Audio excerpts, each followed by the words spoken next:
Bismillahirrahmanirrahim.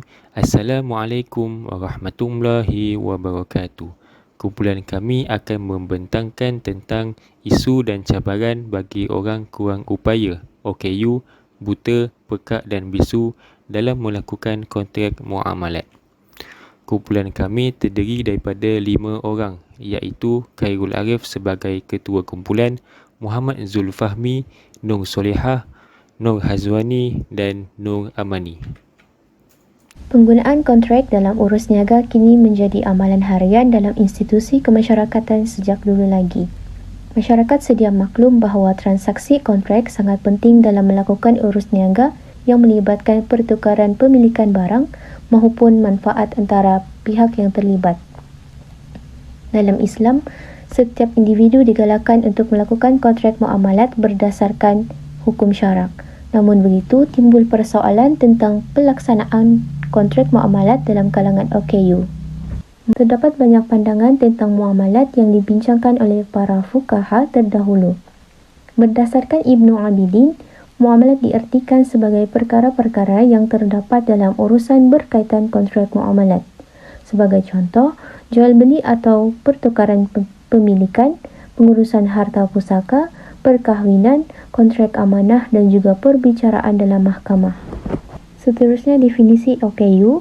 Dari sudut bahasa, OKU bermaksud terkurung dan terhalang.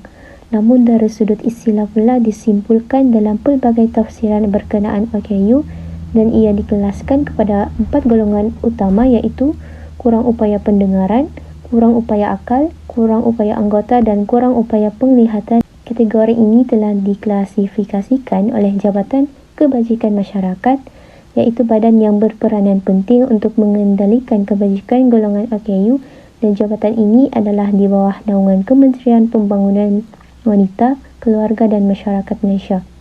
Seterusnya ialah kajian literatur. Kajian lepas telah menunjukkan terdapat isu dan cabaran yang dihadapi OKU dalam pelaksanaan kontrak muamalat. Berdasarkan kajian Ruzan Malcolm, Muhammad Anwar dan Azman, telah dinyatakan isu yang sering berlaku oleh OKU buta dalam menjalankan kontrak muamalat. Ini termasuklah kelayakan OKU buta dalam melaksanakan kontrak muamalat. Golongan ini jelas layak untuk menjalankan kontrak tersebut selagi mana mereka tidak mempunyai masalah terencat akal, gila, tidur dan marat al-maut. Kedua, keharusan OKU buta dalam melaksanakan kontrak muamalat. Pengkaji berpendapat bahawa mazhab Maliki lebih bersesuaian dengan maslahat keadaan OKU yang menyatakan sah bagi jual beli orang buta pada barang jualan yang tidak perlu dilihat. Kajian kedua daripada Namiha, Hamdi dan Tengku Intan, iaitu halangan ekonomi dalam menunaikan zakat di kalangan OKU penglihatan. Hasil daripada dapatan pengkaji menunjukkan kekangan ekonomi orang buta menyebabkan mereka tidak mampu untuk menjadi pengeluar zakat akibat peluang pekerjaan yang terhad. Meskipun sesetengah mereka berpendidikan tinggi dan mempunyai kebolehan dan bakat yang tersendiri. Seterusnya kita beralih kepada pendapat ulama berkaitan orang kurang upaya dalam melakukan kontrak muamalat. Pendapat ulama yang pertama adalah menjelaskan hukum bagi jual beli orang buta yang terbahagi kepada 2 bahagian, yaitu jual beli orang buta untuk dirinya sendiri dan orang lain, serta jual beli orang buta dengan sifat barang.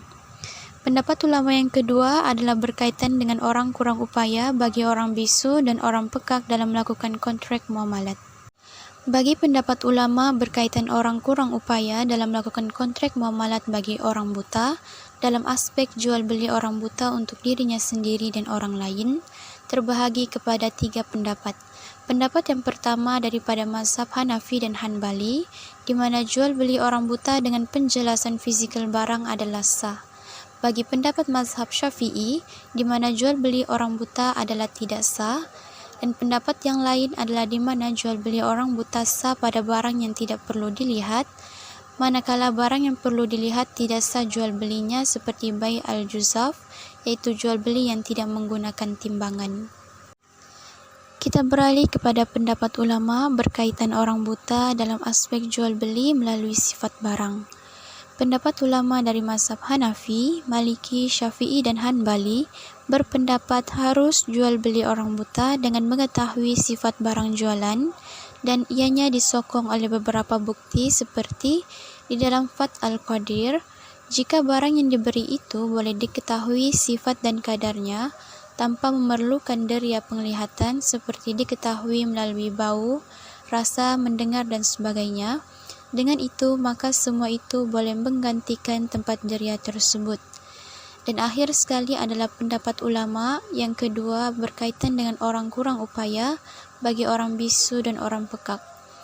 Dalam kontrak muamalat adalah diharuskan kerana mereka masih boleh menggunakan bahasa isyarat atau tulisan dalam menjalankan urusan muamalat.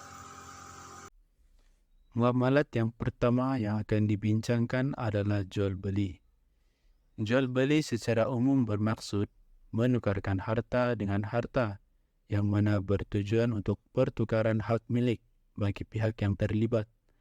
Allah Subhanahu wa taala telah berfirman dalam surah Al-Baqarah, Allah telah menghalalkan berjual beli dan mengharamkan riba. Ayat ini telah menjelaskan bahawa jual beli adalah perkara yang dibenarkan di dalam Islam. Rukun jual beli terbahagi kepada 5, iaitu yang pertama adalah penjual. Iaitu penjual adalah pihak yang menawarkan barang dagangan. Yang kedua adalah pembeli.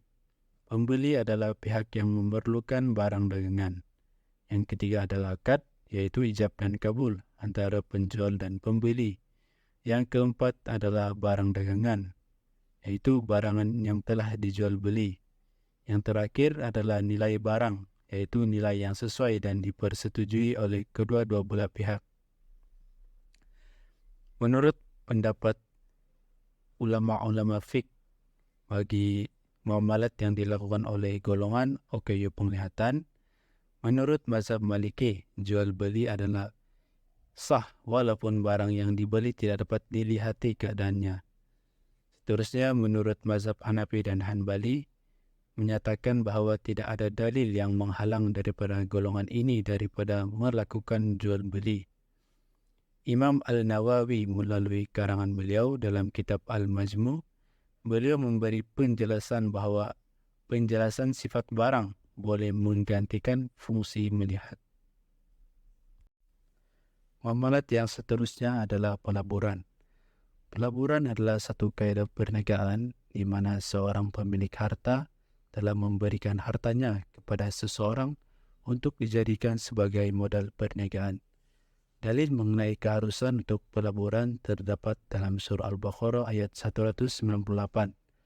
Wahai orang-orang yang beriman, janganlah kamu makan harta-harta kamu sesama kamu dengan jalan yang salah, kecuali dengan jalan perniagaan yang dilakukan secara suka sama suka di antara kamu. Rukun pelaburan terbagi kepada 4 perkara. Yang pertama adalah pelabur. Pelabur adalah pihak yang menyumbangkan tenaga ataupun harta. Seterusnya adalah pengusaha, iaitu pihak yang menyumbangkan tenaga ataupun kemahiran. Yang ketiga adalah akad, iaitu ijab dan kabul antara pelabur dan pengusaha.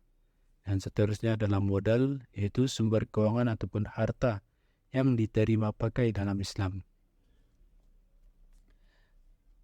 Pendapat ulama mengenai status pelaburan yang telah dilakukan oleh OKU penglihatan,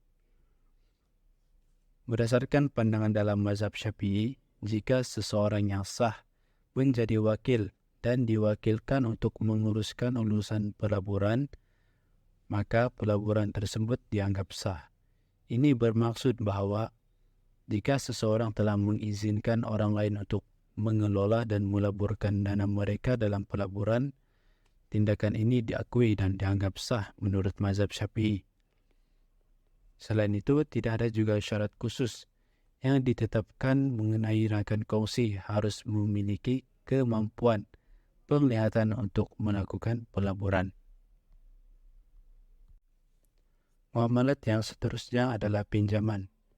Pinjaman dalam Islam adalah akad di mana peminjam meminjam barang ataupun wang dari pemberi pinjaman dengan janji untuk mengembalikannya tanpa ada sebarang faedah. Ini dikenali sebagai al-qard ataupun pinjaman menurut syarak. Dalil pensyariatan bagi pinjaman ialah daripada hadis yang diriwayatkan oleh Jabir bin Abdullah radhiyallahu anhu. Sesiapa yang mempunyai tanah, hendaklah dia menghadiahkannya atau meminjamkannya. Rukun pinjaman terbagi kepada 4 perkara. Yang pertama, pemberi pinjaman, iaitu pihak yang memberi izin kepada orang lain untuk menggunakan sesuatu miliknya. Yang kedua adalah peminjam, iaitu pihak yang diberikan keizinan untuk menggunakan barang yang dipinjam. Yang ketiga adalah lafaz pinjaman, iaitu penawaran dan persetujuan akad. Yang terakhir adalah barang yang dipinjam, iaitu sesuatu yang diberikan kepada peminjam untuk digunakan. Para fuqaha berpendapat bahawa hukum bagi golongan OKU penglihatan untuk melakukan pinjaman adalah diharuskan. Hal ini disebabkan kerana mereka juga adalah mukallaf yang memerlukan pinjaman untuk membeli makanan, keperluan dan sebagainya. Akan tetapi, ulama daripada mazhab Syafi'i mengharuskan adanya seorang pembantu untuk mengelakkan daripada unsur penipuan bagi memelihara hak golongan OKU penglihatan semasa meminjam. Seterusnya, kita beralih kepada isu OKU penglihatan dalam melakukan kontrak salam. Seperti yang kita sudah maklum, kontrak salam ini merupakan tempahan sesuatu barang secara umum dan dibuat berdasarkan sifat barang tersebut. Adakah OKU penglihatan ini sesuai untuk menerima kontrak salam dalam keadaannya? Oleh itu, para fuqaha telah berpendapat kontrak salam ini boleh dilakukan oleh golongan ini kerana mereka masih mampu bercakap dan mendengar. Namun, mazhab Syafi'i memberi 2 pandangan yang berbeza, iaitu orang yang mengalami buta selepas dan sebelum memayis.